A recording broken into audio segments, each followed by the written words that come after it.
Hello and welcome to This Contains Garlic. You're here with your host Georgia Garlic Mark Garlic. and we are back a few weeks not here, but we're here again. I just feel like the time's going so quickly at the moment.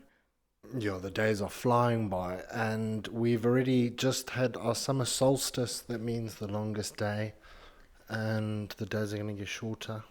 Christmas again. Foster and Foster, yeah, go and dig our Christmas tree up that we discarded into the forest.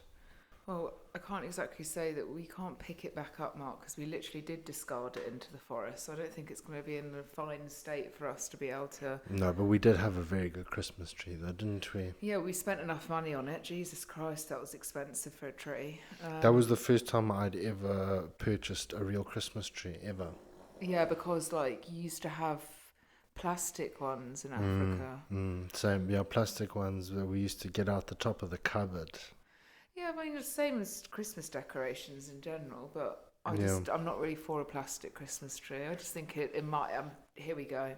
There are some that are quite nice, but I just find them incredibly tacky. Yeah, I mean, I understand the Especially the ones with the importance snow and on the the leaves. yeah, I can see the novel experience of having a real Christmas tree at Christmas. It's It smells different. yeah, it does, and it really changed the ambiance of our apartment when we put it up and put the lights on. It was very Christmassy, I have to admit, when we Okay, Mark. we Wow, did it's that just all. fucking. This is so dull. So let's talk about Christmas. Whilst we're in the middle of summer, it sounds practical. But today, we are going to be talking about technically your metabolism, and also why your metabolism is not the problem. And also just the influencing factors around your metabolism. And I think we're also going to talk in depth, not depth, I don't know why in depth. We're not going in a submarine anytime soon. No. Absolutely no way. But we're going to talk about also just like hormonal changes that happen in the body and the effect that that can have on the metabolism overall, because there's a lot of let's say misinformation, but also scarcity, I guess, put out there with your metabolism. It's like the biggest marketed word in the industry, and I think not many people actually understand like what their metabolism actually is. Yeah, people think that it's a very confusing um, kind of topic, which there is not a lot of, I mean, data or science based off it, but the reality is that it's very well documented process, and the inputs and outputs are also very well documented. So it's a pretty simple and straightforward, Well, it's your you know. body, so at Yeah, the it's end of a the day, like you're a living being, you're going to have a metabolism, otherwise you're dead. So there's the summary of it. Like, yeah, yeah. I think it is generally used as not an excuse, but it is thrown around when it's, oh, I've gotten old, so X, Y, and Z's happened. My metabolism has slowed down, which yeah, I think before we essentially get is into that not. topic, I feel like we should actually talk about what your metabolism is, and I guess the factors that you yourself on a day-to-day basis can technically control to a degree, and the factors that are, I guess you could say, static, or just, you know, what you can't. Well, to be fair, you can influence your metabolism pretty much by making either wise or poor choices. So Yeah, that I is think it's true. important to talk about like what makes up a metabolism. I think there's also a very wide genetic variability towards metabolism, and certain people have incredibly high or fast metabolisms. Um, but those are generally statistical outliers, but and not talking about the general population. Yeah, but But let's talk about what the metabolism your actual actually metabolism is a way up of inputs and outputs that are your food quality, the thermic effect of food, your basal metabolic rate, Your your neat, your NEAT, which is your your non-exercise activity thermogenesis, exactly your and eat. your EAT, which is your exercise activity Yeah. thermogenesis. So you've got effectively four factors that, I guess, in all of those factors, there's a lot that comes down to it, and it's always personal context. So I think you've always got to remember that you can't always imagine yourself as a textbook. You know, the reality is that there are these processes that go on in everybody's bodies, but like what we've been taught over the years, in the sense of what you might know about your metabolism or not know about your metabolism, is, you know, there are 4 contributing factors that you can, I guess, as we've always said, you can adapt if you've got you know, direct influence over them. Apart from, well, you can theoretically say that you've got control over your basal metabolic rate, do, because your body weight. that, yes, exactly, reflected by your body composition, your body weight, and. But sometimes, you know, statistically, you can't necessarily, like, if you're somebody that is just genetically not maybe petite individual, then there are factors that you can't necessarily change with your BMI. Like, you know, unless you're going to create an eating disorder. And I get, like, if you've got, you know, if you're Icelandic and your parents are 6'5" and you just turn out to be an absolute monster, like, can you get your basal metabolic rate down to 1,000? You could, if you really you wanted could. to. The reality is that, like, there's a lot of things that come down to metabolism, and I think the biggest thing that would be affecting people on a day-to-day basis is either that your metabolism's slow, or the fact that your metabolism doesn't function optimally, is broken. Now, this has all come via, there's so many factors that I want to speak about in this, but when it comes to just being a general population person who potentially, normally your metabolism being slow comes up in a conversation when it's about your weight overall, or the fact that you struggle to lose body fat. Or you've gained a lot of weight. And you've effectively then passed it on to having a slower metabolism. So I think it's important to reiterate that, like, when you are overweight, there's, you know, look, I'm not talking on the grand scale of, like, clinical obesity, like in the sense of those that are of the percentage that would need obesity specialists to take them through things. But your general population person, there is nothing wrong with you when you are overweight. The fact is that you can adapt that if you are not healthy. And your metabolism is not broken, because if your metabolism was totally broken, you would be dead. So there's these factors that you need to understand that, like, come into play. And that's why we talk about this in so many lifestyle factors. So let's take your metabolism and obviously split it into the 4 components that we just spoke about. And let's speak about all these components and how you can effectively either make them worse or better in your body to make it functioning. How optimal can your metabolism be? First up, let's start with your basal metabolic rate. So Mark, let's talk about... That is your largest contributing factor towards your overall total daily energy expenditure. Your basal metabolic rate is how many calories your body burns at rest. So if you can imagine you were to lay and be bedridden for 24 hours, how many calories will your body burn to keep you breathing and brain function, so on and so forth, with you being completely sedentary? So now that is predetermined by your genetics, your height, your weight, your gender, but then the things that you can have a controlling factor over are things like how much muscle mass do you have, how much body fat have you got. Can I just interrupt you there, actually, because it's really important to talk about this, in the sense of when people say that, like, muscle, if you have more muscle mass, you burn more calories at rest.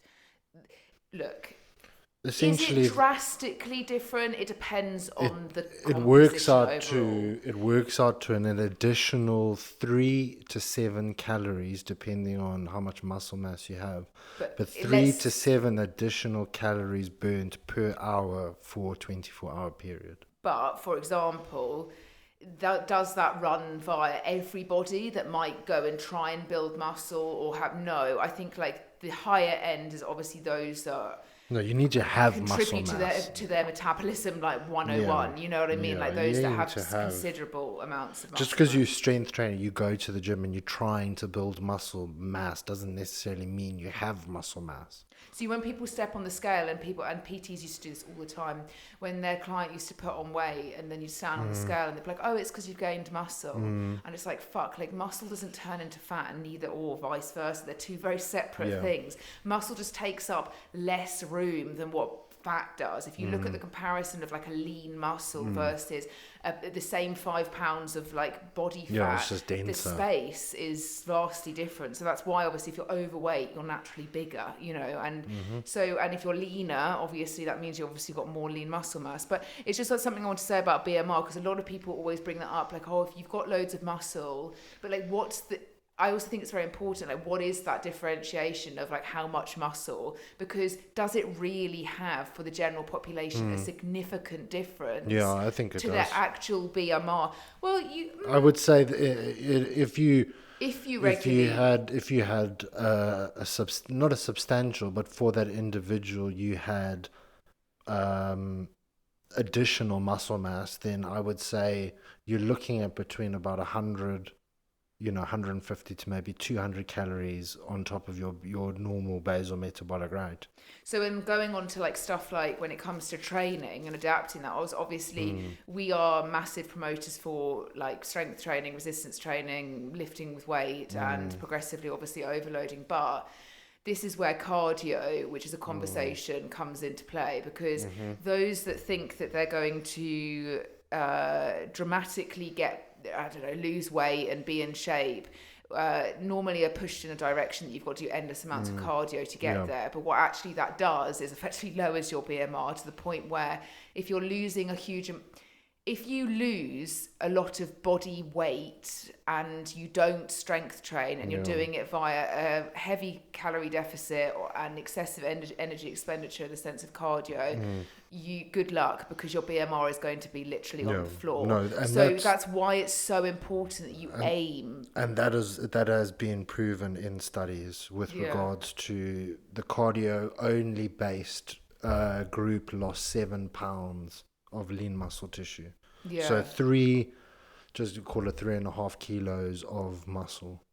And like, I will say this again and again, but then when you have muscle, you don't want to get rid of it. The resistance training group that did a calorie deficit and weight trained increased their muscle mass by 2 pounds, but lost the same amount of body fat as both groups, because both groups were in a calorie deficit. Just one group ended up losing 7 pounds of lean muscle tissue and the other gained but lost the same amount of body fat. So if you're like skinny fat, for example, you're somebody that doesn't hold that much muscle mass, but you're quite petite, but you just like effectively what we like, sounds a bit rude, but flabby, you know, just a bit like, just like whatever, there's nothing really there, if you go the approach of not trying to build lean muscle mass or develop muscle mass, shall we say, not say, there's a difference between build and develop. There's building phases are very serious phases for people that actually fully understand, I guess, the elements of building muscle, and they tick all the boxes. I would say developing muscle mass is something which we encourage the general population to do because people don't significantly, like, if you're an average person like me, like for myself and Mark, we can't talk to ourselves because we want to build as much muscle as we possibly can. We want to be stacked. That's our whole fucking aim. Yeah. But like, a lot of people don't want to be, your aim probably isn't. But like, I speak to a lot of clients, female clients particularly, who are like, I really love weight training. I want to, I love progressing my weights, but I've got to a point where I've like slightly plateaued, or I'm not really sure where my body composition's going. Like, I think I need to go into a deficit. I think I need to do all of this. And it's like, well, the reality is you should probably be sitting at your maintenance for a patient, and be patient, because if we bring you into a building phase, I can guarantee you're going to hate it. And the reality is that a lot of people don't want to build substantial muscle because they don't like what it looks like, or they just physically are not capable. Either way, No, it's just that people don't want to see the scales going up or potentially increasing your levels of body fat. And being in a surplus and building muscle mass, you're inevitably going to add some body fat to your frame, whether it's 0.5% or 1% or 15%. It's inevitable. So, but trying to, I think, especially working predominantly with women, you're going to potentially. No, but I'm just saying in general, if you're to go to an average general population individual, and you say to them, you're going to potentially put on a little bit of body fat and your weight's going to go up, That's not something that somebody wants to You hear. know, 1 in 100 people would be interested in that, and that would, I don't really think everybody should be interested in. I think you should have those. Like we all don't need to do the same thing. No. And I always say this. It's like No, I because think we're manically obsessed with it. Do you know what I mean? Doesn't mean that everybody else has to be manically obsessed with it. And also, like I don't want to like to be honest with you, I don't want to look like a flabby petite person. but there's levels. But vice I guess versa, they don't want to look like a but your muscular- average person does not exercise. Full stop. So just getting them into the gym and introducing them to a level of stimulus with resistance is going to yield some return. But when it comes and you start shifting gears and changing lanes to the people that are becoming more and more serious with their training and their nutrition, then the conversation is completely different. It's like talking about Tiger Woods and talking about a guy that plays social golf on a Sunday. Do you know what I mean? The beers, yeah. Yeah, but the reality levels. is, if you're skinny fat, for example, like what I was just saying, where you don't really hold that much, you have to do everything in your absolute power to try and develop lean muscle mass, because otherwise, you say, and I speak in like a weird way, but you say to us, because I say this a lot, because a lot of people do say this to us, oh, well, I'm really petite and my basal metabolic rate or my calories, my TDE sits really low. Yeah. Like, what the fuck do I do in this position? And you're like, well, if you want to have a will to live, do you know what I mean, and not like make yourself miserable, you do your absolute best. Avoid a deficit at all costs. To avoid a deficit, to stick at your maintenance, to understand nutrition and all the elements that come with developing muscle mass, because developing muscle mass does not just happen in the gym. Yes, you need the adequate stimulus, but a lot of it is coming from what you consume on a day-to-day basis. Exactly. I know, and I've worked with multiple people who do not or will not adhere to their nutrition. They will nail the gym 5 times a week and their body composition looks very average. Yeah. And that sounds rude, but that is the element. Yeah, if but you don't look the after reality your is exactly if your nutrition, and this is where you tread the line between if it fits your macros, flexible fueling, and then like your Yes. traditional bodybuilders, which are like lean proteins, simple carbs, same meals, very monotonous, very boring, very effective, as opposed to you've got 2,000 calories, so for breakfast I'm going to have full stack of pancakes. full like stack of bacon. pancakes, and then I'm going to have for lunch, corn on the cob with bloody Fucking mayonnaise. Like something with no protein. Yeah, like. just like, and then you've filled your macro. Well, not essentially, you've hit your calorie target, but you've literally just consumed tons of carbs and Well, I think that also brings the fats, point of talking then about counting you're calories never- versus being aware of your overall nutrition. A lot of people, do you know, this fucks me off in our industry, because a lot of people have jumped to a lot of assumptions based off of calorie counting.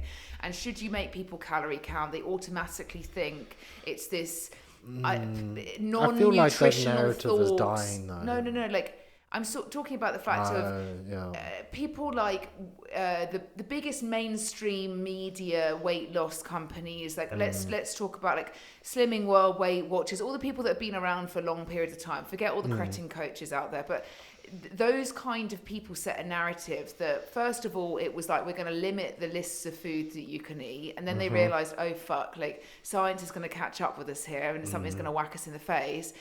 We now need to bring in calorie counting, so we'll bring in this sort of traffic light system, which means you can have all your calories. But what this made, the reason why this wasn't successful, and the stats say this, like literally, is because there was no element or focus on what you were eating. It was just like, fill your calories whatever the fuck you want, and you're going to lose those weight. So a lot of people lost a lot of weight, but it gets fucking hard to maintain it when you have no muscle mass, your nutrition's never been catered to, and effectively you're like an empty sack. So all these people were losing drastic amounts of weight from calorie counting, but their body composition and their health was actually going the opposite way, because they didn't have or have ever been taught or educated on actually what you eat does matter. No, like, of course. And this is what I'm trying to The say. diet, Like, but I guess some people, depending on the socioeconomic situation of the individual, may or may not have the availability to decent or semi-decent quality food groups. I appreciate that. I very much appreciate there are some people in that situation, but I can assure you those listening I to guess, our podcast are not in that fucking no, situation. but I guess probably when you use the look same at, excuse. no, but there's the vast majority of obesity, for example, is in the lower Yeah, it is. socioeconomic Because you've classes. So, but then you've got people that are like, I don't know. I saw an advert the other day. You can go to KFC, you pay £3, you get a 2,500 calories worth of food for £2.50, and then you walk into Marks and Spencers, you can't even buy a punnet of blueberries. No, I totally agree, but I don't, and I'm not going to say this, I don't think eating moderately well, if you do it on a budget, is more expensive than eating highly processed food. And I will factually put that on a spreadsheet to show people. No, because I know people it's have just an advocated excuse. this. I guess it it's is an excuse, but yeah. there's a lot of people that absolutely love highly processed food, and that is I guess fine. it is a lot more palatable. It is more palatable, but when we've whacked down a McDonald's, we know that it's not very satisfying. It's like you it eat is in it the and you're like, moment. It is in the in moment. the absolute Yeah, moment. But then afterwards you're like, I'm split starving and I've literally just eaten. To be Yeah. fair, McDonald's is not that many calories. It just goes straight through you. There's no benefit. Yeah, there's no substance to it. So, like Super Size Me, that film, that one that guy ate McDonald's, he still lost weight. He was trying to prove the fact you could lose weight and eat McDonald's every day. But the difference is what your body composition and your skin and everything like that would be and the doing. doctor, when they drew the final set of bloods, the doctor was like, dude, you need to stop this, otherwise you're going to die. Like, that's unhealthy, yeah. But, there are a lot of people who, I'm sorry, like there is, as you said, there are the lower, socioeconomic people who one, have never been taught, two, don't have accessibility, three, that is the last thing on their fucking mind. Like, Sure. you know what I mean? And I can't ever imagine myself in that position or tell people or think whatever, because we're not. So I don't, but for the general population who, I don't know, like spend money on, I don't know, coffees out, lunches out, brunches out, lunch on the go. No oh, I've got no There's dinner. no I'm just going to excuses. fucking fuck it up. Do you know what I mean? I'm sorry, but you just don't have an excuse. Like you can, and this is what we spoke about a couple of weeks ago on a podcast, which was we got annihilated for like how much, people used to question how much money we spent on our weekly food shop. And actually it's really not that much money when you actually work it out per day, how much we eat in the sense of how much protein and nutrients and how well budgeted we keep it, because we meal plan. And people always say, meal plan, I'm not going to go to the supermarket and do a big shop, it's too much money. But yet on a day, and I can assure you, I've done this, Mark's done this, if you buy for convenience, you are spending so much money. So much. It was crazy actually. If In London, I got we used to do that a reimbursed lot. all the money that I spent for food, I would basically have I a reckon you- helicopter, Oh, no, Mark, you never a made that. Rolex, Fuck off. a Rolls Royce Cullinan. Yeah, maybe actually, probably. A I reckon G5. I reckon if we added up how much money we'd spent, I don't. When I was obese, maybe I spent loads of money on food. But a lot of my food You that do like the reality is like if you're getting a coffee here and then a sandwich there, you're spending what, £10, easy.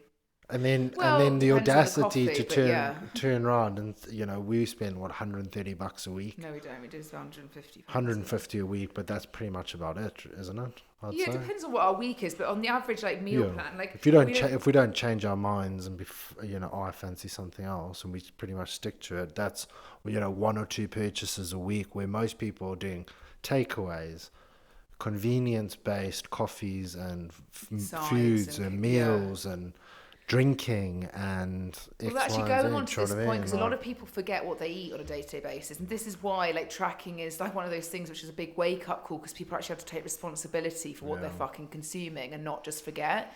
And it's that whole thing of I reckon 80% of our clients have done this on a console before they've joined. Exactly. I don't actually eat that much on a day-to-day basis, and it's what you're eating is so calorie dense in the sense of highly palatable that it literally goes straight through you, so you don't even realise what you're eating. Do you know what I mean? So if you actually worked out, subconscious picking and eating, and especially if you're cooking and meal prepping and you teaspoon here, I tablespoon don't think, here. Mark, fuck off. You don't ever meal prep. Point No, one. I'm just saying. And also, but you if can. you were meal prepping, you had a spoon of that. I really don't think that's the problem. I think the meal prepping is not the problem. I think well done for meal prepping. Eat the grain of rice with a teaspoon if you want to. It's more the fact of like if you've got kids, like picking up the kids' food. Like, you know, there's all these things where it's like. Actually, talking of that, we went into Tesco's earlier to get some cleaning products, and this woman in front of us walked out with a trolley, one of those double stack trolleys. It was definitely she's got kids, and and it was just full to the brim with complete. Do you think it was maybe food. a party? No, Mark. No, Mark. Definitely not. Like, my question to, because obviously we don't have children, but I would like to question and query the adults that have children that listen to this podcast. Yeah, well, they can contact us on Instagram. My question is talking about metabolism and all these other relevant topics. You have a small child that is, a couple feet tall, overall basal metabolic rate, probably like 800-900 calories a day.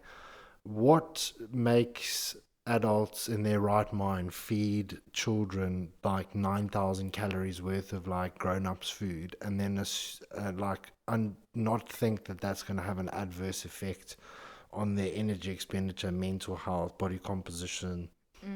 Well, look, obviously a child is not thinking at 2 foot about their body composition. They're in control. No, but they're like, let's give little Johnny a bloody cupcake, and you're like, that cupcake's got 3 days worth of his daily energy expenditure. Okay, I really get this, but like you clearly have never had a screaming child at your feet who's refusing to eat anything, and all they want to eat is a cupcake, and the child and the parents are fucking physically exhausted. You just give the child the cupcake because you don't want to deal with the drama.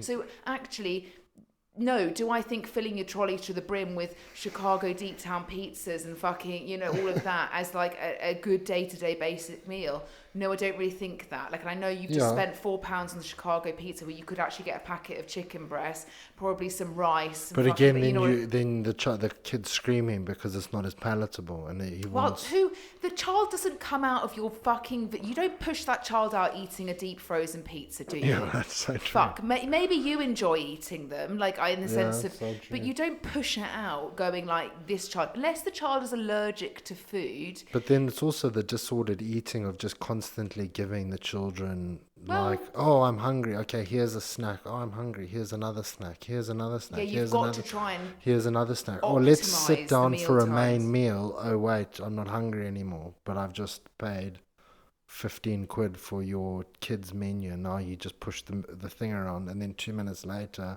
you're feeding them some guava strips or whatever it is. Do you know what I mean? And then everyone... Who the fuck feeds their children guava know. strips, you fucking weirdo? What guava? No child's eating a guava strip unless you're like Southwest London child. That's what... In Bailey and Sage. That's why my mother always used to just say, eat some fruit. So like, I hated that. It's like you can have some fruit or have a carrot. Exactly. I mean, like, look, like I just think it's one of these things where when it comes to like children, I hate to say it, if they're young and then in the hands of you are in fucking control of what they are putting in their mouth. But that being said, when let's say you go to the dentist as a child, you're rewarded with a fucking lollipop, aren't you? Well, you're rewarded all the time with food. So if the child behaves well, they expect it. Yeah. I've had clients whose children do that. They're like, I've just done this, and now you give me the cake. Like that shit. And they're like, okay, what? Like, no, you gave me cake last time. I have cake now. And it's like, oh, fuck, we shouldn't have rewarded you with the cake because now all you want to do is eat the fucking cake.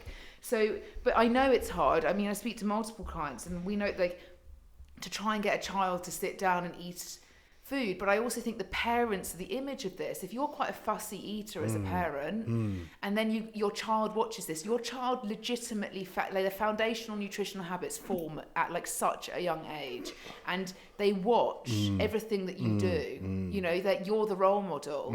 And quite literally, they will mimic your eating habits. So if you're very fussy and you don't eat that many varieties of food, or you don't, the child is also going to fall into that. That's what they've they've just come out with a whole bunch of scientific studies based around food allergies and introducing foods to infants under I think it's under 12 months, introducing certain foods that would potentially trigger an allergic response. And what they found was the group that was exposed to a wide variety of foods and liquids had far less allergies or like allergic reactions to certain things than the group of infants that were excluded and do you know what annoys me the most? Is excluded from intolerance. eating. Intolerance irritates me because Oh God, you know that what? is fucking Every fact time we talk about 101. intolerance, I think of that douchebag Tim Spector, and I just think he's intolerant. Well, no, we're intolerant to him. It's Yeah, different. I'm intolerant to his. But no, intolerance is one of these things where, like, we've all been through this. Fuck, have we all been sold a pinprick fucking test? You know, like one of those things that comes back. And I'll talk about a bit of a personal experience in this, because when I was morbidly obese, obviously my parents were like desperate to like find the reason why I was, and obviously it's because I was doing everything behind the scenes. Do you know what I mean? So they didn't have a clue. So they used to take me to like these fucking vastly overpriced like nutritionists in like, you know, southwest London, like Chelsea area and stuff. And I was put on a diet by a nutritionist, probably age like 12 or 13, simultaneous with acupuncture, with the hope that it would make me lose weight. Yeah, can you just Don't. it's just Anyway, absolutely the diet, ridiculous. And like, oh, and that will be £25,000, please. And the diet, and I come back every week, and you can have some ear Yeah. seeds put in your ears, so when you Yeah, get cravings, oh you my can hold your ears and just God. hope for the best. It's just You know what I absolute mean? lol. Anyway, I've been through it all. So they gave me a diet which was effectively like the first phase of the diet was like cashew. They took my bloods, like my pinprick thing, and they came back with all the things I was intolerant to. And then I was given that effectively I was only and allowed I'm sure it's cashew. super random No, shit Mark, as well. Listen. I had cashew nuts that I was allowed to eat. My breakfast had to be turkey sausages Yeah. and blue tortilla corn chips. Yeah, sounds Or quite I was nice. allowed to mix that with a potato rosti. Not too bad. To be Yeah, honest that's with you. actually quite tasty. With cherry tomatoes. Ooh, Yeah, like to a be full fair, English. actually, I would eat that now. Yeah. But anyway, and I was only allowed nuts. I was only allowed cashew nuts. I wasn't allowed These any other nuts. nuts. Yeah. Anyway, then that was after like 3, 4, 5 weeks of following the same foods. Then they're like, okay, we're going to retest you. And it comes back that I'm now intolerant to cashew nuts, to fucking blue corn, blue corn, because obviously I'd been consuming it and my body had never really eaten it before. Like I wasn't really eating that shit before, like I went to the nutritionist. Anyway, I don't think he was a dietitian, probably, not a nutritionist. But long story short, when you're intolerant to something, and I've got classic examples, people go, oh, I'm dairy intolerant. That's it's like most of the time when you don't consume something frequently, and then you do, like for example, I once consumed spicy rice when I didn't really eat spicy rice, and then I shat myself. Literally like a laxative. I shat myself, and Mark remembers that Yeah, because that was the you shat first on time. me. No, Did you not shit on me? I didn't Oh, that was a shit on different you. time. What the fuck is going on? That was a Shit different on you. time, Oh, yeah. what, like you shitting the bed? Shut up! Did I shit on you? You Mark, did. That did one I time shit in on you? in Bath. In the bath? No, No, not in in the bath. People have got really bad. No, I had to. No, The one time you that was shat the on me first in the time you bath. heard me having a poo. When because we it was first got literally- together, you shat on me in the bath. What? What? That is so... What? No, right, okay, let's just stop this because that's actual fucking bullshit. So before Mark goes down a little story. But I did, you know when you first get into a relationship and you're like trying to hold your insides together, but Mark's like vulgar. Mark will fart like in front of me and I just have to like consume it, inhale it and eat it. Feed you much. like a little baby. But for a woman, like... The people I used to date prior to Mark were not the type of people that I would ever fart around. Like, they were just, like, not the type.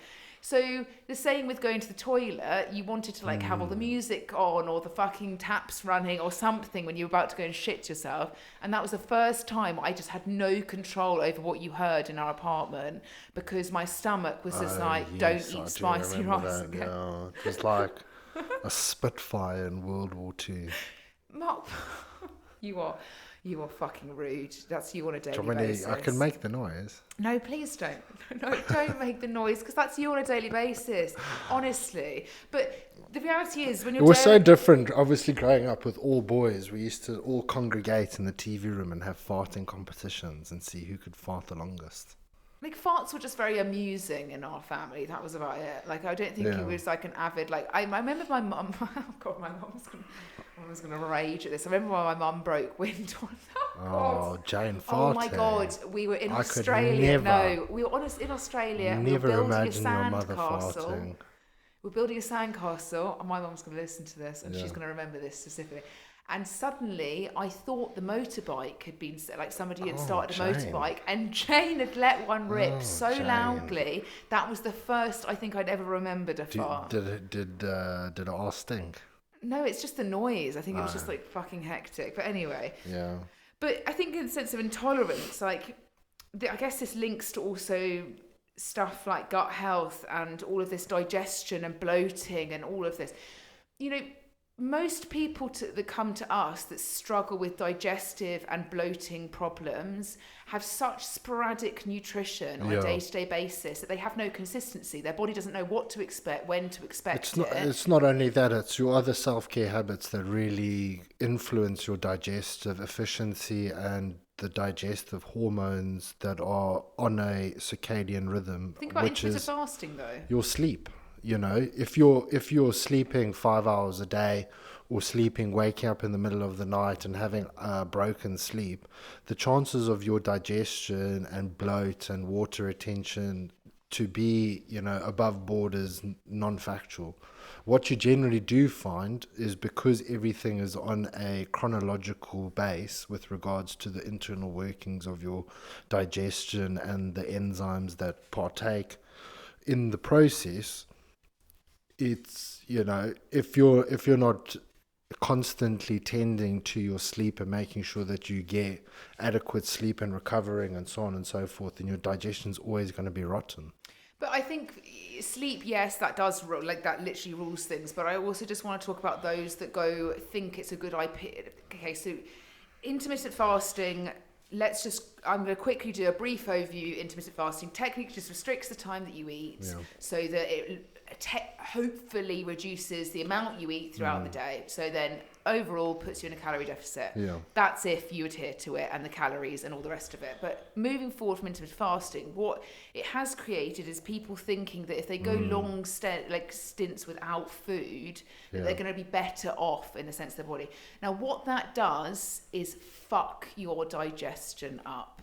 If you are going long stints without food, most likely when it comes round to eating, you're eating quite a lot very quickly. Yeah. And number two, your body doesn't know. Like, if you don't get it into a good rhythm and you're somebody that's a very sporadic eater throughout the day, so maybe you wake up, you don't eat anything till maybe 1 p.m, do you know what I mean? And then you might snack, you might just have something really vague like a cereal bar, do you know what I mean? Like something, and then maybe you'll surprise your body at 3:30 with a full meal. Who knows? Or maybe it will just be a cup of tea or a coffee. The inconsistency is not good. Your digestion is like, okay, well, cool. Like, what time am I expecting food? Like, when's my hunger hormone's going to kick in? What's this doing for my satiety in my body?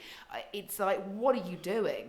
So when it comes to losing weight, a lot of the time gut health is thrown in as the first factor somebody needs to look at, their digestion.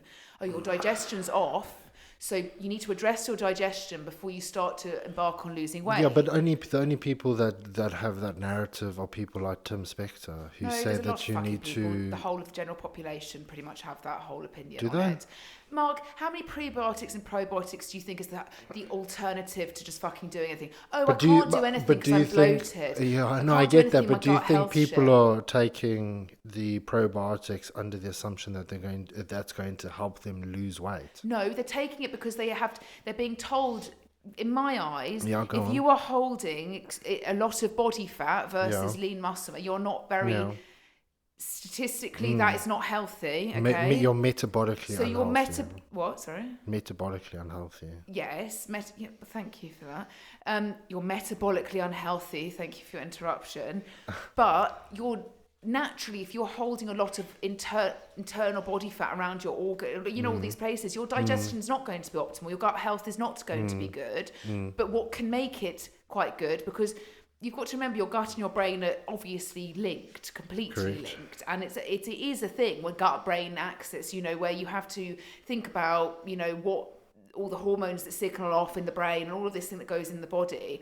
But when you say to somebody, oh, but you need to, who's very overweight, you need to address your gut health before you think about embarking on losing weight. Actually, losing weight, in the sense of losing weight, will actually do you more benefit in the sense of your actual internal functionings. I'm not saying vast amounts of body fat losing. I'm just saying if you got yourself more metabolically healthy, your gut health would naturally improve without all of this additional shit that people pump to you. Like, you need to measure your blood glucose at all points. You're not diabetic. If you are not diabetic, why are you putting yourself in the position of being diabetic? Be fucking grateful you're not, because when you actually are medically diabetic, that's when you have to put up with it. It's such a privileged thing to whack on a fucking monitor and to monitor your blood glucose. Yeah, but they've been sold the dream though, because the reality is when you look at people that are pushing the intolerance tests and all this other narrative, the common marketing avenue that they expose or they zone in on is like diets don't work. The reason why you know have yo-yoed, or the reason why you can't sustain your weight loss, is because diets don't work and you need some form of personalized nutrition with inverted commas. And that they're saying counting calories, but because remember, every single person doesn't want to admit, like, when they've put on loads of weight. The reality is you've reduced the amount of expenditure your body has done. So you've probably walked less. You don't go to the gym.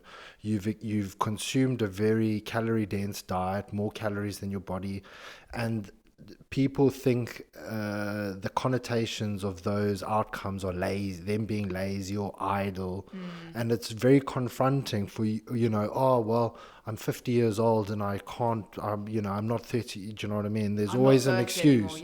Oh, my body's done this and my body's done that, and it's the realization of you've probably taken your foot off the pedal, because. And nobody really wants to admit that. So when somebody comes and, like, I'm a doctor, the reason why you're in this position is not because you're lazy. I'm not saying that people are lazy or that you haven't addressed your metabolic inputs and outputs. It's because you're allergic to onions. And they're like, oh my God.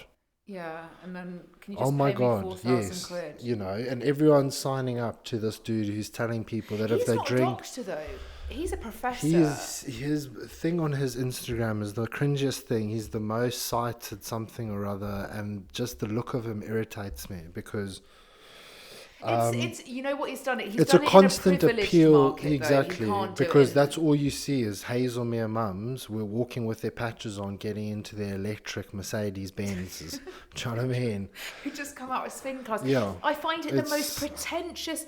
And I swear to God, you're going to come. Some people will come to us and go, "It worked for me." Yeah, what? Because you were told to eat well. Do you know what I mean? Yeah, this is the thing. Is it's so vague and erroneous, because the reality is so much about my nutrition. They're going to tell you that you need to stop shoving your face full of processed foods and eat some vegetables. And do you know what I mean? It's not rocket science. Also, you are paying for somebody's study. You are funding. You're not actually in something that's factually fucking proven. No. I'll tell you now, there has been nothing founded that's conclusive for your gut health. Absolutely zero. And there's a reason why there's the vast majority, like Martin McDonald and a lot of other industry leaders who have actually helped carve out and change the actual fitness industry, the health industry, and actually helped people that look at this and also say the exact same thing, that it's especially in Tim Spector, he's a sellout.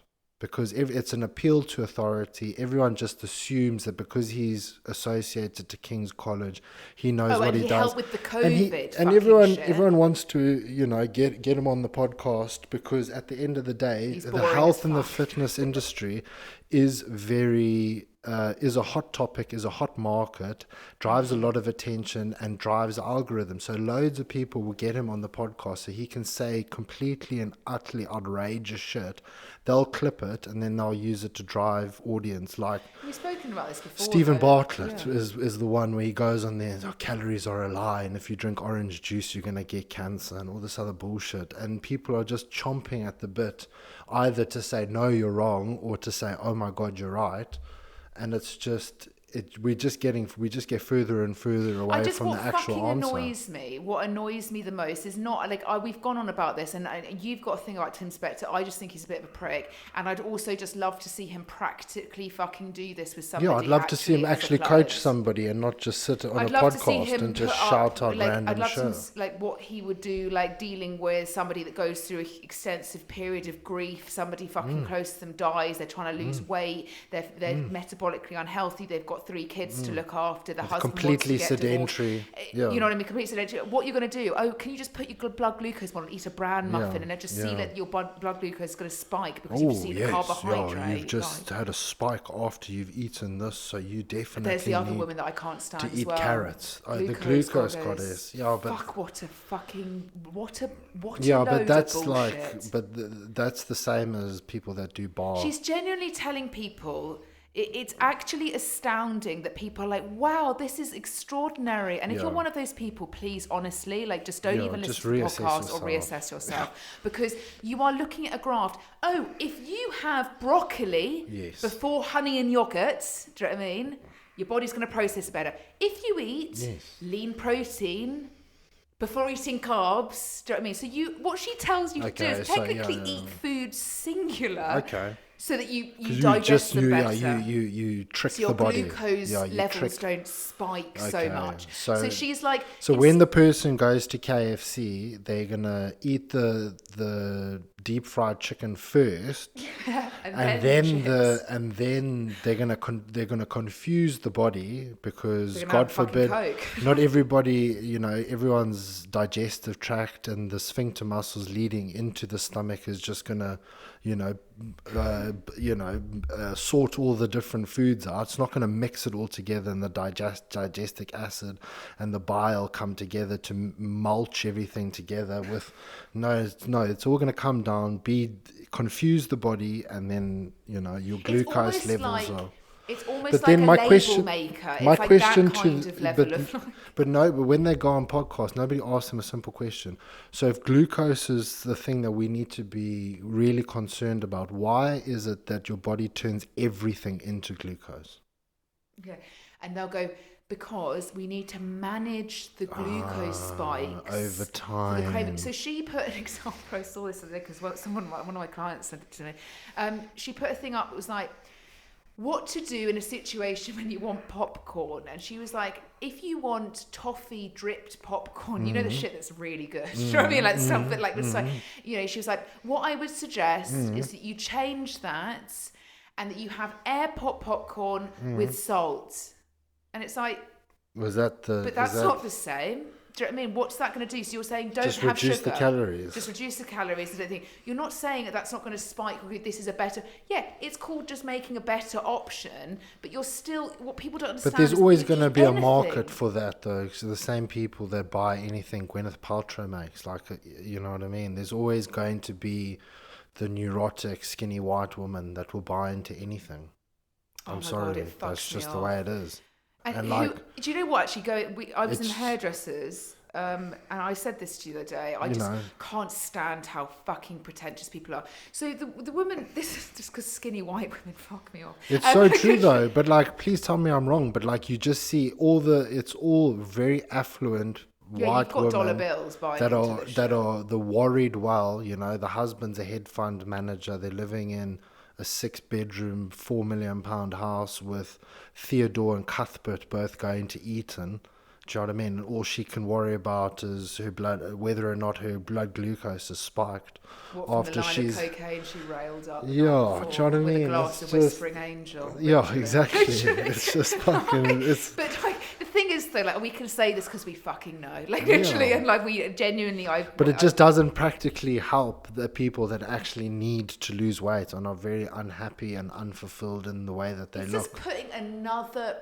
It's like a brick wall in the way. Like if somebody wants to get started on just being healthier, forget the weight loss, being healthier. It's just another fucking. You have brick to wall. buy into this process before you can feel healthy. No, Tim wrong. Spector or Google is going to tell you, please eat some vegetables and just eat a nutrient-dense, balanced diet. And if you're really that privileged, you can scatter fucking kimchi all over it. Do you know what I mean? Yeah, That's he loves. it. He loves being plant-based and vegan and all that. If you can find this in your most expensive health food he shop, said the most. I've obviously got a perverse fascination with this tool. I don't actually really spend that much time ever looking at shit. No, he comes up every once in a while, and I just get really. I feel a very triggered way about, like, he was talking about his go-to breakfast, which was granola, seeds, and yogurt. It's like, is this all you have to offer people when you are giving your nutritional information? It's just sound bites of demonizing diet culture, saying certain things are going to kill you and give you cancer, and then a combination of the most generic, unthought out, unthought-provoking information and advice humanly possible. I just find the fact that, like, I was just going on to the fact of how judgmental, like, people are based off other people's health, and that just infuriates me. It's like, at what position can some people be in to judge others on their health? And like skinny white women that have got privilege, have got literally all of that running, who will judge upon anything without even literally just looking in the mirror about like what they portray and what they're like. And also just the fact that, I don't know, I get sick and tired of people who always think that because they've been, I don't know, brought up well, or I don't know, maybe the family is in banking, I don't know, something, that you are in a position to tell others, do you know what I mean, that you're not even a professional, what you think, do you know what I mean, about them and their health and what they could be doing better, or what you're doing is the correct answer. And all of this shit just carries on, milking in the heads of those that really need to make change and to feel healthy. And all it does is just constantly layer up a brick by brick to put people in a position where they literally turn around and go, my metabolism's broken, literally. And that's true. And it's this whole thing of like, if you're privileged to talk about, I don't know, all of this shit, like, you really don't have to share your opinion with people. When it comes to professions, like, it's about time that people realise that in our industry, like, there's money to be made, do you know what I mean? And there's multiple different ways to make it.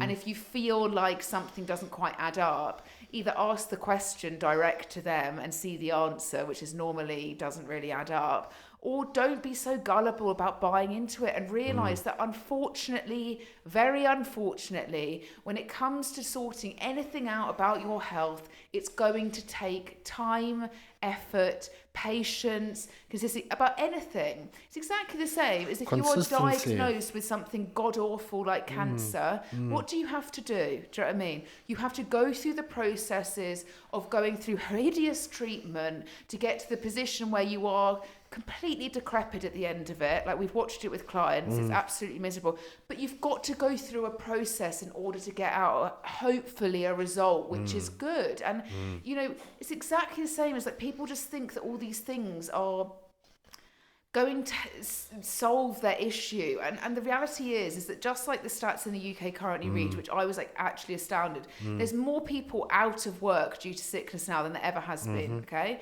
there's 2.5 million people like that have effectively written off sick in their jobs, so they're still employed, but they've effectively said, I can't work because I'm ill. Now, there is a high percentage of those that obviously are dealing really badly with mental health problems since COVID. But statistically, the majority actually are struggling with bad posture and weight problems. And the fact is, they've come out, the government have said, oh, do you know what's going to help manage the employment levels in the UK? Is this weight loss drug? Do you know what I mean? This is going to rectify everybody's weight issues, and they'll get back into the working force, and it'll be great. And it's like, for fuck's sake. Well, like, I guess, statistically, there might be, there will be... What do you have to do alongside it, Mark? Apart from potentially forming You've got to inject cancer. yourself, don't you? No, you've got to inject yourself, but what do you have to do alongside any kind of drug? You still got to eat well and exercise. You still got to do the main. You just got to do it. It's the main. You still got to do, like, the way you could see it. It's like religion almost. Like, all the religions believe in a higher power. Everyone kind of believes in their own variation of God. It's just everyone's filling in the blanks depending on their geographical location. And that's the reality when it comes to weight loss. You can't and can never ignore the thermodynamic experience between how energy moves and is not essentially lost, but shifts from a surplus to a negative consistently. And you can never, whether you do a ketogenic diet, like Georgia highlighted earlier, fasting, vegan, vegetarian, you've still got to acknowledge the principles and the thermodynamic effect of food and the energy balance. Like, well, let's cycle back round to metabolism then, because we got the be all and end all. And then we went on to a bit of a rant. But, like, these are the contributing factors that you have control over what you do with it. So if we look at stuff like, so we've done BMR, base metal, what you do at rest, and like we spoke obviously about muscle mass and all the benefits of that and what you want to aim for. But also, when it comes to NEAT, this was a word that came out in our industry probably not so long ago, to be quite honest with you. A few years ago, was it actually prominent that something was like getting steps in was a good way of increasing your non-exercise activity thermogenesis. Correct. Steps are the only way that you can actually really, like, it's the most quantifiable way of exactly. So, like, that's why you would track your steps, but you wouldn't necessarily track anything else. It's you can't like track washing the dishes or track cleaning the cutting the grass, but you can track whether or not how many steps you've done. And again, it's not like the most, like, nothing is 100% accurate. There's so many sedentary. Like, majority of people are really sedentary. The vast sedentary. majority of people are really sedentary. And, like, when we have clients come on, your average client is doing 2,000 to 3,000 steps a day. Which I know, but it is the other extreme, which I just tell people, I bang on about this, and I'm sure if you're a client listening to this and you're in this category, you'll fucking know my thoughts on this. We've had to stop obliterating yourself by doing 20,000 steps per day, thinking that you can't. Then that's not a compensation, because that's an overcompensation for other areas in nutrition. And only that nutrition. is generally it's the compensatory factor for not. Not necessarily, but I think some people also fear, maintenance or surplus. So they would then go out of their ways to do excess amounts of steps to still statistically stay within a deficit because they fear gaining weight. Like, with weight loss, if you're losing weight, so I would say that our clients that come on board that, like, you would statistically say have got quite a lower body fat percentage, quite petite individuals, and actually not in the sense of height, but just like in their shape. Like, this is when people are always like, oh, her metabolism's faster than mine. The reality is a lot of these things is what you see is not the full picture. So a lot of people say, oh, my friend eats all this and she's like so skinny, and like, oh, she doesn't do anything and she looks like that. What you don't see is she probably doesn't consume as much food as you do, and she probably moves fuck tons per day. And that is always the case. Most of these girls that come on board with us to effectively try and change their body composition, that's their aim. It's not really to lose, like, I don't know, lose weight. It's more to adapt to their body composition. These girls set high targets on a day-to-day basis compared to your general population who might have weight to lose, who are doing what Mark says, the intro of 2,000 to 3,000 steps per day. And you're effectively looking at somebody and comparing yourself to somebody that does 10 times that over a week. You know what I mean? They did reference this in another study with regards to trying to predetermine people's metabolisms, and trying to debunk that notion that certain people can eat whatever they want and still maintain a good body composition, or so on and so forth.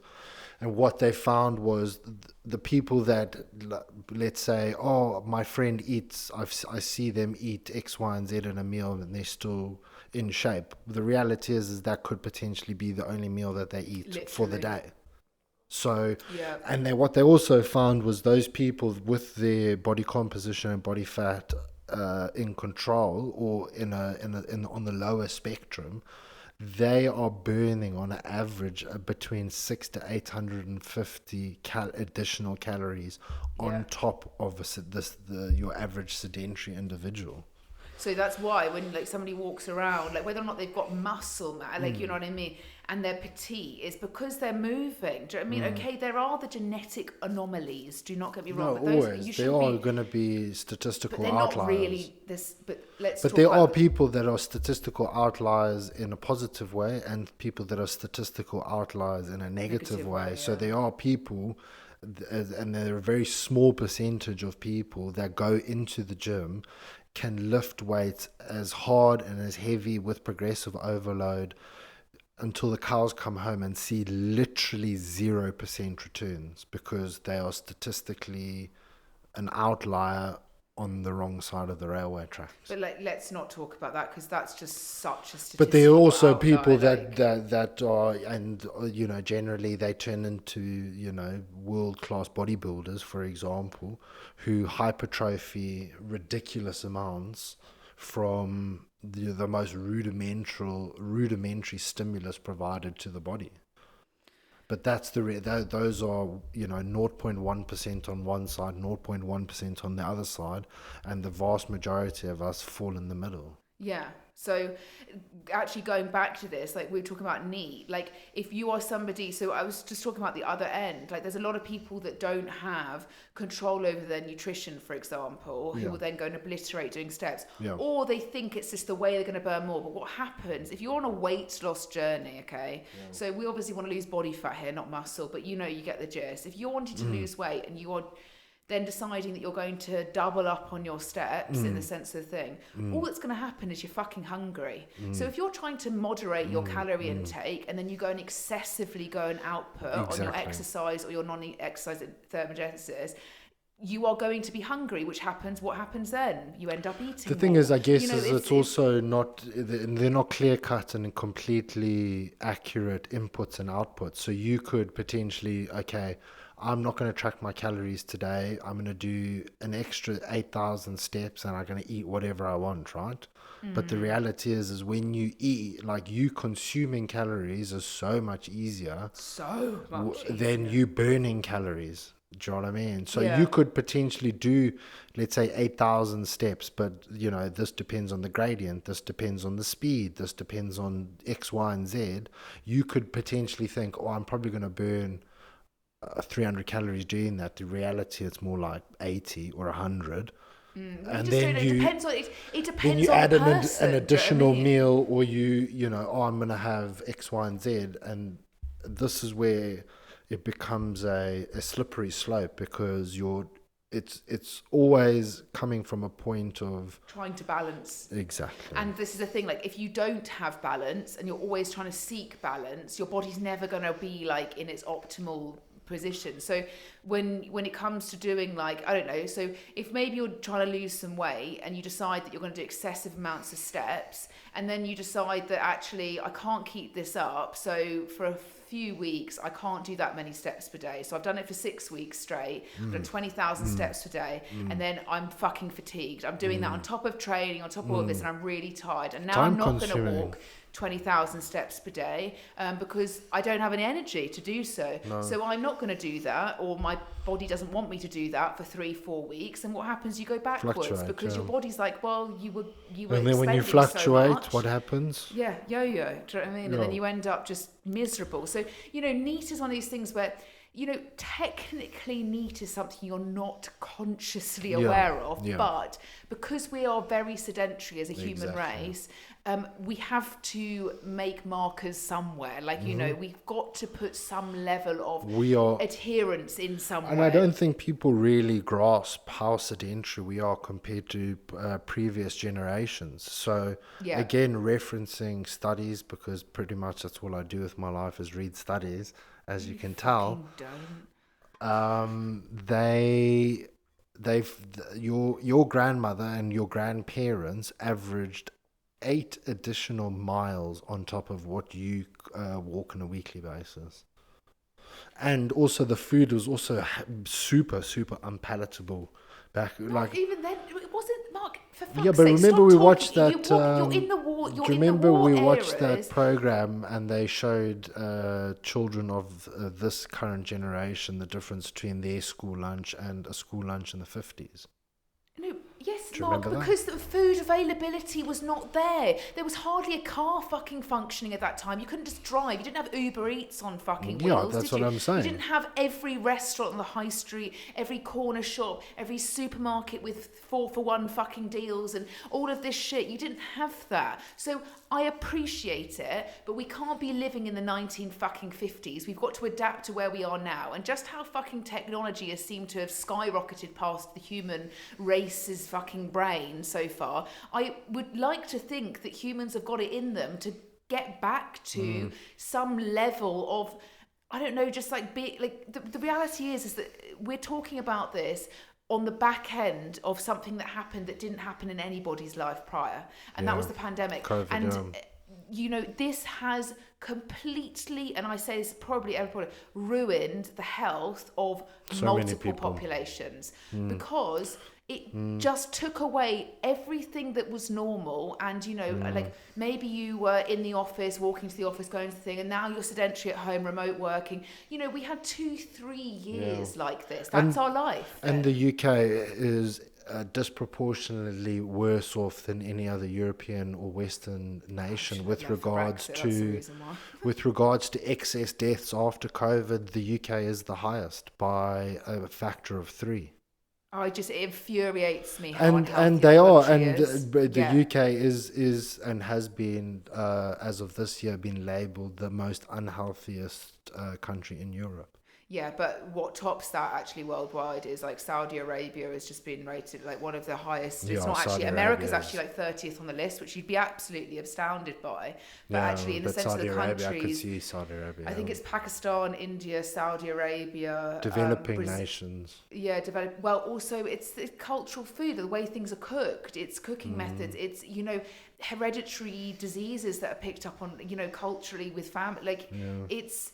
But that being said, you know, fast food is also very prominent in. The thing is, like, I sometimes see on my social media page snippets from LBC, the radio, where everyone's having a go. There was the health minister that was on the radio program, and everyone was having a go at him or her, I can't remember.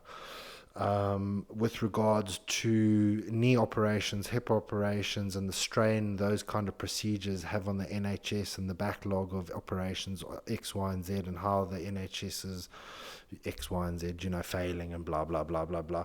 My question is I would say, okay, there are statistical cases that you probably can't have interventions, yourself, but surely the vast majority, having a deep understanding of biomechanics and injury prevention and how to address injuries, surely your main focus would not just be relying on the NHS and chopping people up to replace their hips and knees, and putting in place a preventative measure of helping people address their biomechanics and posture and sedentary nature through a physiotherapist or through a movement specialist, physio would be the one. or just, you know, try and nip the problem in the bud before waiting for somebody to then, because the resources that are spent on putting someone to sleep, putting them in the hospital, transporting them, blah, blah. It's just so wasteful. Why can't we just address it? Oh, your hip's bad. Let's do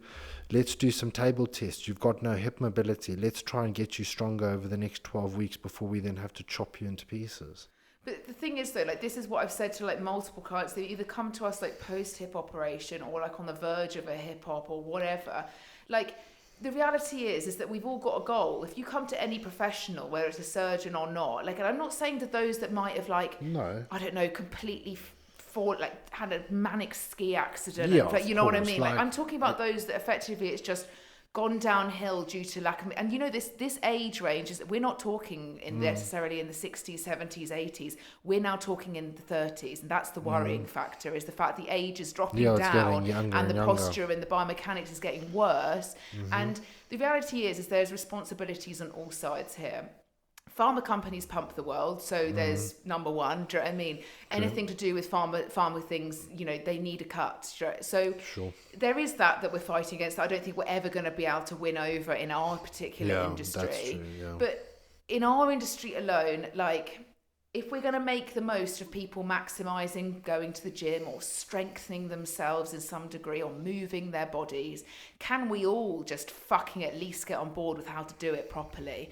Because the reality is that some people are picking up these hideous injuries based off of the professionals that have put them into fucking cretiny positions. Yeah, sure. And the reality is I watched, and I watch it on a weekly basis in our gym, a 70-year-old woman who is like bent over like a banana, like there is no other way to describe it, being put on a Bose ball with a fucking kettlebell, doing a quarter squat. Yeah, I know. I can't. Do you know what I mean? This woman, I'm just like, oh my God, she's going in for another hip hop now. Do you know, and yet these are the supposed people that are exercise professionals. And I'm sorry to say this, getting level 4 referred in the sense of PT is so easy. Like it's like one of the easiest things you can actually get for the sense of the qualification. Don't think when somebody says to you their level 4 referral is it's hard to get. It's not. Do you know what I mean? It's really not hard. You've just got to get the qualification, then you're done. You don't have to renew everything. You don't need to like learn more. It's just there, you've got it.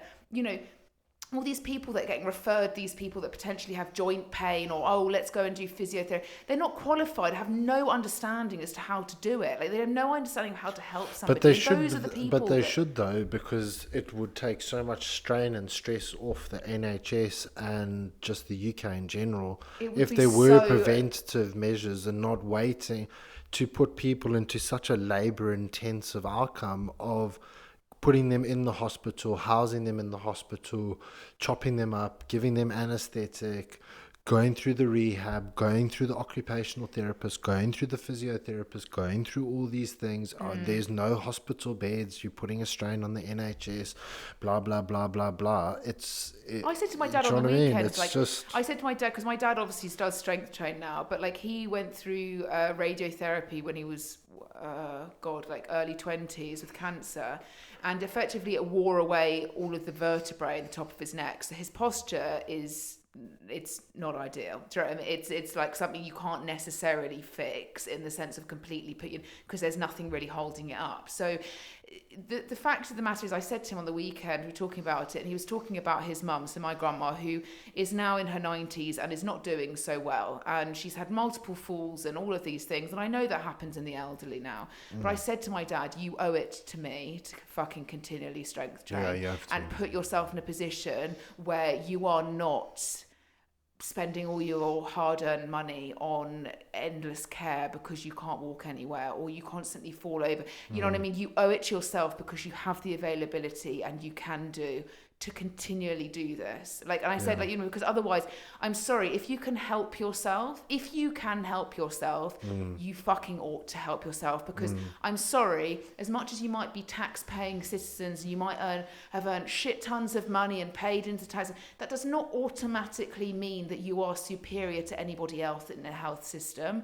And I've seen it with clients before who, oh, I've paid millions of my salary into the fucking health, so now I ought to have exactly the healthcare that I deserve when I want it. Do you know what I mean? And the reality is it doesn't work like that, because you've got the people. If you have the ability to look after yourself, if it's also preventative, then you why should you waste resources when other people could potentially be using or needing those resources that need it more than you? Yeah, like if you can prevent it and you can afford, like, this is why I've got a strong opinion. If you can afford private healthcare, like if you can afford it, like comfortably afford it, I don't think you should put yourself under massive strain. No. But if you can comfortably afford private healthcare on a month-to-month basis or a yearly basis, or you get it through work, do you know what I mean? You should utilise that, not the National Health Service. And because like if you can afford it, you should pay for it. And that's like, I just think that it would leave less stress on the NHS.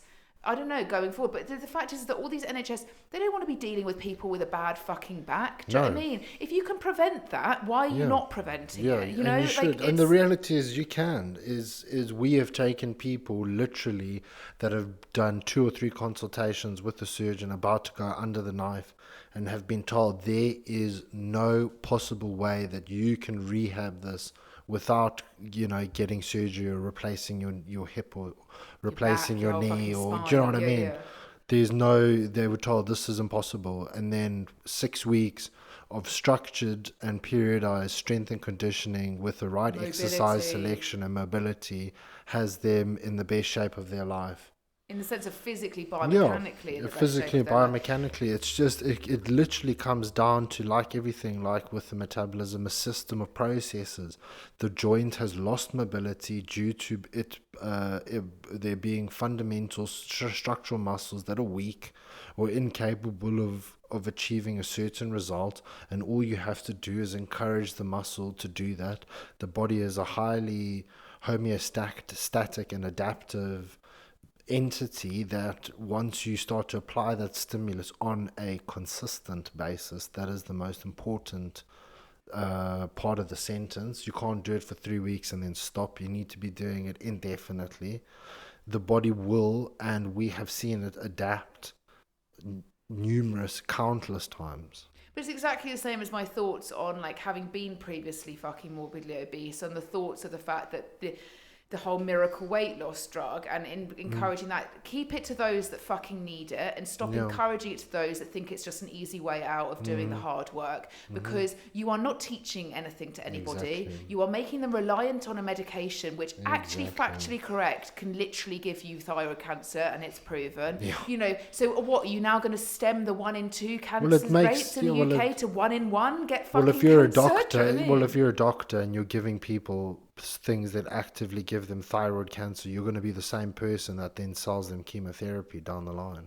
And that's the fucked thing, because they've definitely got a cure for it, and I know that they've got a cure for it. They just don't want to give it because it's you make more money putting people through chemo than you do giving them a complete fix to something. Well, there was that leaked internal memo from JP Morgan giving it to all the large pharmaceutical companies, and their title was, "Is it profitable to make people healthy?" ? Of course it's not. And it's not. It's not. And the thing is, though, on the new, and this is just everything about the world, sometimes you just think, just nuke me. But like, honestly, like, and especially in the UK, the obesity rates, the alcohol, the alcoholism is like through the roof. People are dying left, right and centre. The health of our nation is, decrepit.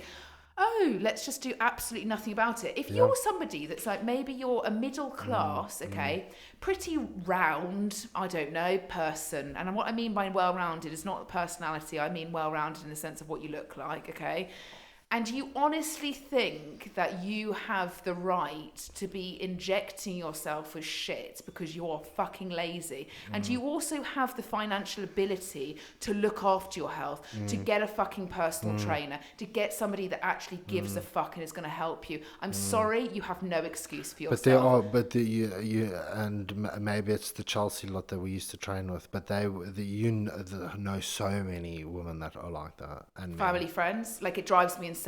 I can't even listen to it. I just think, you know what, that's... the woman that I'm talking about, I've got an event in a week's time. I'm just not going to eat for 7 days so I can fit into a dress. No, I'm not talking about those people. I'm talking about the people who are actually, if you're, say, okay, let's talk about where we live right now. No, but she was the first one to jump onto the fat loss drugs because they were... Look, skinny people are always going to jump onto these things because they just always want to be skinny and superior. But like, that's literally the way it's skinny and superior and rich and skinny and rich and like whatever. Skinny, fucking rich and superior. That's literally all of like what? Like, but if you are...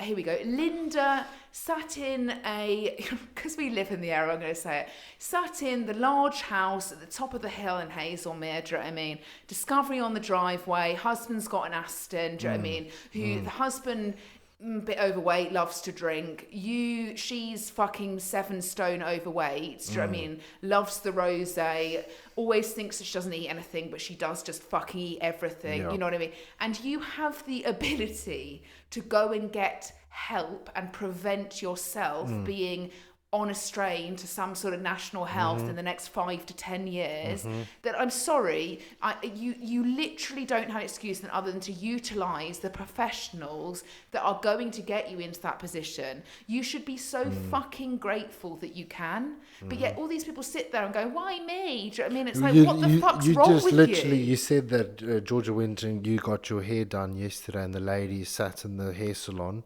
that spend 400-500 quid every 2 or 3 weeks. Oh yeah, she was like, oh, I'm back. Oh, she's like, the hairdresser was like, oh, how long was this? And she's like, oh, 4 weeks. I was like, what the fuck is this? Yeah, but that would be the same person. They drop literally. I was sat by the till and looked like I spend money on my hair, but honestly, I'm not high maintenance. So mine goes every 12 weeks. Maybe I get my hair done, and it's just a colour. These women are coming in every 4 weeks, and some of these women, oh, do you have some more products? Maybe if you can make it a bit more glossy. My hair's a bit dry, but I'm also morbidly obese, and I don't probably consume anything nutritionally adequate. So, but it's all the diet culture nonsense and narratives that you overhear them talking about when you're getting your treatments done. Like, I'm going to stop eating sugar, and you're like, that is the last thing you need to worry about. It's like you also aware that the fruit you're munching on is fucking also sugar, but whatever. Like, do you know what I mean? Do you want to clarify what sugar is first? Oh, I've got a sugar-free brownie. But these are the type of women who will. I was going to say this earlier. Like, it's just like, get a grip.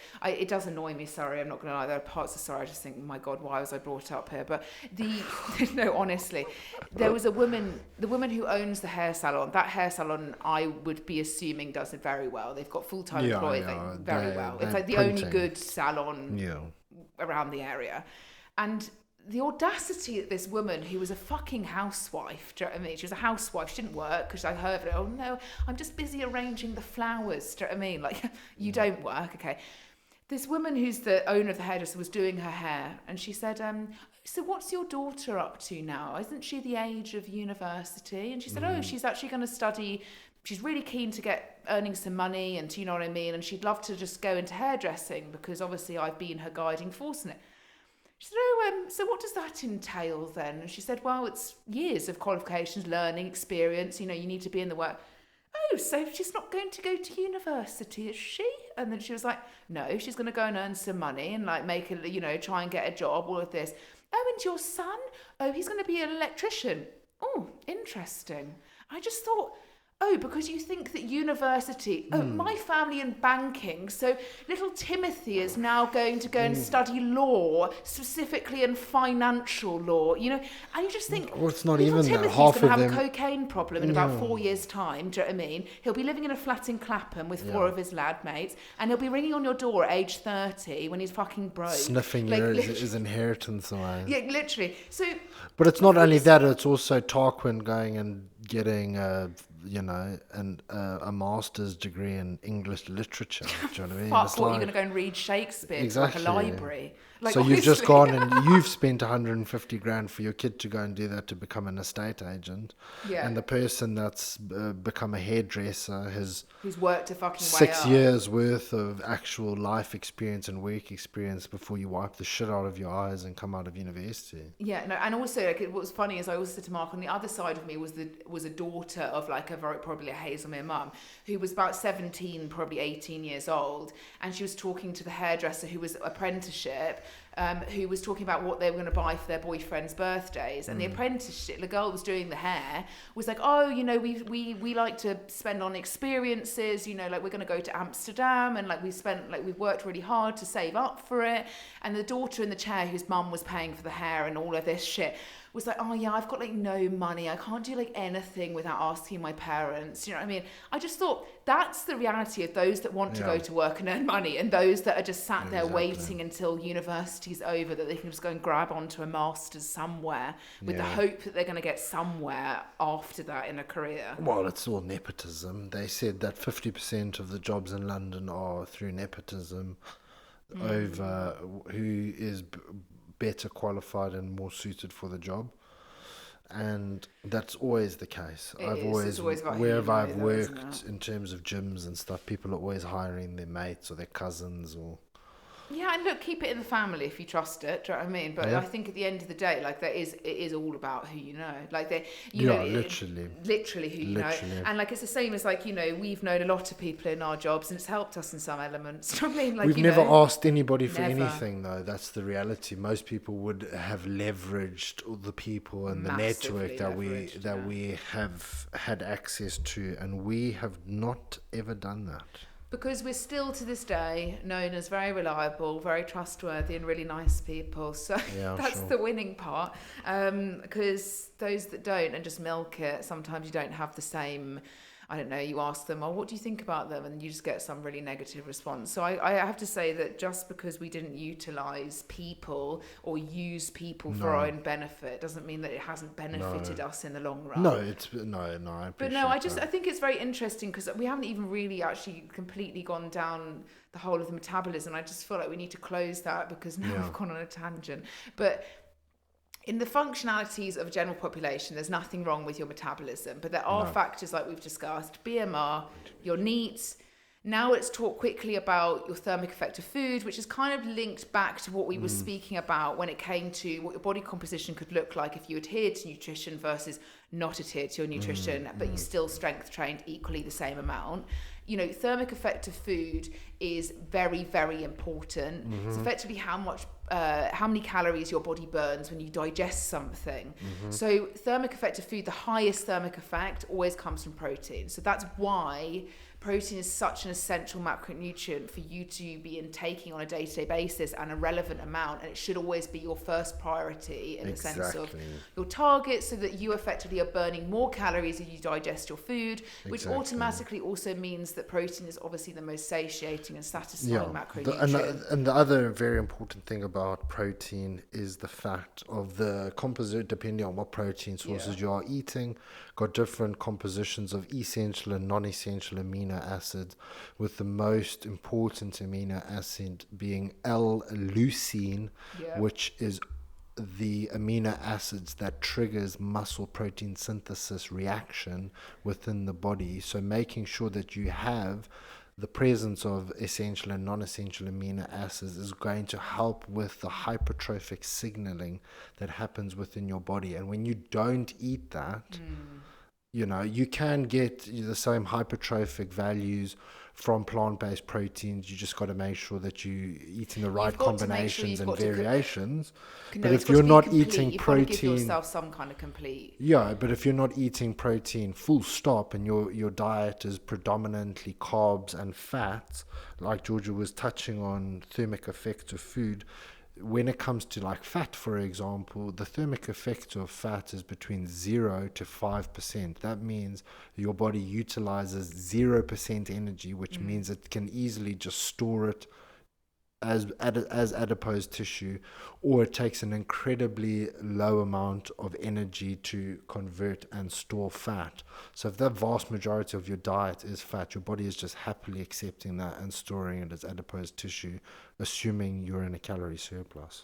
Yeah, so that's why the composition of your diet is so important. And like, if it doesn't match up and you just focus on the calories, for example, and I'm just consuming X amount of calories, and you don't think about what's making that up, you're going to be very, very unsatisfied with the end result, because you're shortchanging yourself. So that part of your metabolic rate, obviously, as we said, is like you've got your BMR base, which you can adapt but not really adapt depending on your muscle mass. That's probably the only weight.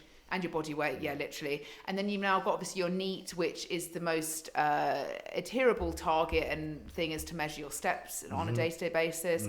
And then you've obviously now got thermic effect of food, so the food you eat and how it digests and how much you burn. And now the last one is exercise. Now, actually, funnily enough, a lot of people always thought that exercise was the biggest contributing factor to their metabolism. That's actually... factually incorrect because it's probably one of the lowest contributing. It is the lowest. Well, apart from thermic thermic effect, depending to food, depending on what your diet if is. you're going stat for stat, technically if it was all protein, then technically eat would still be slightly less. But anyway, effectively means the calories you burn throughout exercise. And I think this became very, very warped when activity trackers became prominent, because a lot of people are like, oh, I'm going to rate my workout based off how many calories my watch has told me to burn or I have burned. And so then what was happening is, I've burnt 663 calories. It means I can eat that on top of what I already eat. And it was like, no, you can't, because those watches are statistically so inaccurate. It can literally place like inaccuracy in the sense of like I'm talking tens of percents, like not just up to 200. It's is it up to 200%? I think the vast majority of I don't know, up until the recent, like Whoop and stuff might be a little bit. Yeah, I think up until 2020, you're looking at between 50 to 75%. So, you're then saying to yourself, like, a lot of people were rating their workouts based off their calories burned, which completely It's so true though, deteriorated. because sometimes like I remember wearing my Aura ring and walking on the treadmill, not on a gradient, 5.5. It registered that my heart rate elevated, so it recorded it as a workout. I walked for 55 minutes.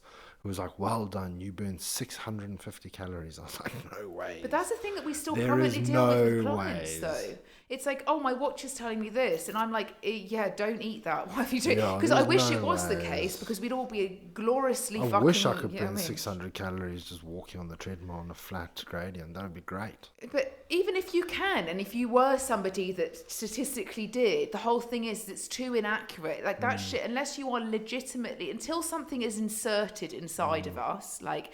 Elon Musk style, like a Neuralink chip or something, where you can legitimately like wire us up to something and we'll look like a Black Mirror episode. No, you have to breathe into an apparatus. That's how they measure it, through your carbon dioxide. Yes, and that's what only available in labs when you're like you've got to be on a metabolic ward with you doing those types of tests on a consistent basis. But like if you were to put your watch, like your watch, just because you put your stats in, like I weigh 70 kilos and I'm 5'5", does not mean that you're not on average. Do you know what I mean? So the reality is your watch, which is just taking you effectively attached to your wrist, is really not very accurate. Now it's great to create a trend with it. Yeah. But not in the sense of your calories. And when it comes to your exercise activity thermogenesis, I would never see exercise as your burning calorie moment, ever. No. Where I would see, okay, now I'm going to burn some calories, is probably via my steps, and also how am I going to not intake so many. So my calorie tracking in the sense of I'm not going to eat as many. I would weigh up those factors. I never see exercise as a calorie burner. I see it as developing muscle mass, enjoying mental aspects of it, feeling strong, feeling confident, feeling great. I don't see it as I'm going in to burn X amount of calories, because it's not factually correct. It sets up to unreal expectations. And do you know how many people were like, oh, I did a HIIT session and I burnt 700 calories, and when I do a strength session I only do 200. Those watches are formed for like a vigorous activity. So even if you moved your arm, it would like over track on how much movement you've done. So now imagine throwing yourself on the floor numerous fucking times in a HIIT session, whether that's burpees, box jumps, all of this shit. You're moving very multiple limbs at all different times, and your watch is effectively registering that you're doing very vigorous activity. Exactly. Strength training, if you do it structured, you're not moving your body. Your heart rate is also elevated because you're generally people that live and die by how many calories they burn. It's predominantly, the statistical probability is you're either doing HIIT training, F45, or CrossFit kind of like CrossFit kind of stuff, but or cardio based, spinning, running, Barry's boot camp, that kind of vibe, which, yes, you're always going to burn more calories because it's a high intensity environment. It's just, but that doesn't necessarily mean that burning more calories means it's more effective. No, because it doesn't at like all. Georgia highlighted with the steps, is the body is a very homeostatic environment. So if you have burned shitloads of calories, your body is going to try and claw some of those calories back by undulating your leptin and ghrelin to make you hungry, to make you that's why like all of these professors always say like, oh, dieting's so bad because when you starve the body and all of this, like, you know, and the reality, I'm not going to go on. I just want to say to those guys, shut the fuck up. Yeah, Do you even lift, bro? Oh God, do you know what, Mark? I'm sorry, but there is an nothing element. attractive about a There is an bodybuilder element. No, who I'm not. takes But I'm shit not a tons of bodybuilder. steroids and lifts and is fucking poor, miserable, has got shit mental health and like fucking drinks like lagers, like no tomorrow. That's a statistical. That's on the statistical outlier. But I'm just saying that there needs to be a combination of both scientific and evidence-based knowledge plus practical application. The reality is just like most... Your average doctor, when you hurt yourself, will tell you to stop exercising altogether. And that is the dumbest thing that people could potentially say, depending on what it is. But the vast majority of them will tell you, you need to stop doing this. Yeah. But, which is ridiculous. Yes, but also it's because, you know, what they could be doing, you know, oh, you're a runner. You know, somebody had a hip operation, one of our clients, yeah, and the hip surgeon said to her, okay, so I think you're good to go now. So just whatever you do, just don't do any running just yet. I was like, but she's never run a day in her fucking life, let's be honest. She hasn't, do you know what I mean? No. And why is that the only exercise, do you know what I mean, like you can think of, do you know what I mean? But you can't do running, but you know what I mean? Maybe you shouldn't run. Why are you running on a hip fucking joint? Jesus, I'd love to know, because you're going to put yourself in for the second one if you're not careful. Like, that's the reality. But I mean... Yeah, well, we had the client strain something and, you know, can I train my legs? No. Yeah, it's like... But I've strained my pinky. Yeah, like, yeah, I know. Can I not do calf raises? No. Yeah, it's just like... Do you know what I mean? It just makes no sense. It's just so dumb. And that's the thing is, like, doctors, we also, you know, it's always an appeal to authority. That's why whenever they come on social media and they need to say something, they need to have a stethoscope around their fucking neck and be in their scrubs. I mean, look, because it's an appeal to authority. You see that and you go, they know what they're talking about. Like, hats off to you. It's a treacherous thing. Like, half my family were on that side medical. Like, I understand how horribly traumatic or whatever. But as a GP, just please be genuinely fucking have some logic. And because I am sick of it when we get people going to doctors or they come to us in consult and the stuff they've been fucking said, I'm just like, you've literally set somebody back like multiple steps, Georgia, by what they say. We have trained one of the top cardiothoracic surgeons on this entire planet, and they have absolutely zero understanding on anatomy outside of the heart. Yeah, I know. Because I was explaining to him what an infraspinatus was, and they were like, what is that? I was like, well, considering you are, you know, the Elon Musk of heart surgery and cardiothoracic knowledge, you would assume that you would probably know one other muscle group outside of the chest. Well, it depends how long you've done it for. Like, if you fucking specialise in something. But no, laser focused in one thing doesn't necessarily mean that they've got a grasp and a deep understanding on every other aspect. Like a doctor specialised in something or a surgeon specialist is very different to like a general practitioner. Like, general practitioner is like your textbook. Yeah, but even when we worked with isokinetics in London, and we would sit down with all the, you know, the top leading physiotherapists in the world from all around the world, and they would talk about wrists and ankles, and they would just talk about it in isolation, that they would come across like we were just like floating elbows. Yeah, that really annoys me. It's like there is more to the body. You know, going in so deep, so deep on ankles and stuff like that. But you're like, well, what about the influencing factor of the hip joints, and how, you know, depending on where the hip is sitting has an influencing factor on the femur, which then... Marky sounds so boring. You know, anyway, it goes on, but it's just all done in isolation, where people are looking at it from such a laser-focused thing where they don't generally see it as a macro problem. Well, that's why, to end the podcast, we focus on such an all-rounded approach due to the fact that there is not just one answer and one specific thing that you have to think about when it comes to addressing your health. There's multiple factors, self-care habits that need to be addressed and looked after. And a self-care habit doesn't mean putting a face mask on. I'm talking about like your sleep, your lifestyle, your exercise, your nutrition, and just remember, like, mental health. You can influence your metabolism. You are not fucking broken. You need to understand it more before you address situations, and stop thinking that other factors are the stopping reason for you to doing something. The reality is you need to come round to the conclusion that we are all the same in the sense of how our bodies process things in the process. And yes, you can influence these factors, but you actually need to do something in order to influence them. So, if you're not broken, that's another podcast, so you're not broken. I hope you enjoyed that little insightful thing about a lot of different things today, basically maintaining around, metabolism. But anyway, we'll be back. I'll be back. We'll be back. I don't know when. We'll be back, though.